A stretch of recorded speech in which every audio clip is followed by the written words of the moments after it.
কালকে সন্ধ্যায় আমি গোসল করতে ঢুকছিলাম, তো আমাদের বাথরুমের ভেন্টিলেটর থেকে আরেকটা বাসার ছাদ দেখা যায়। মানে তুই বাবা কথাই শেষ হবে দেয় না আমার।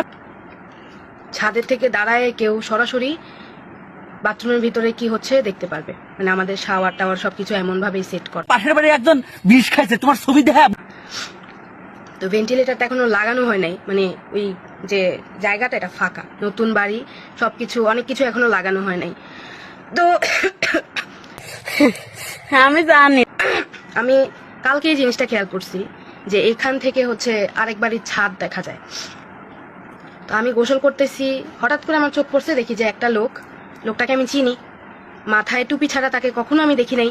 টুপি, পাঞ্জাবি বা পাঞ্জাবির ভিতরে হুজুররা যেরকম গেঞ্জি টাইপের কিছু একটা পরে, ওইটা ছাড়া আমি তাকে কখনো দেখিনি। তুমি করাবো হে।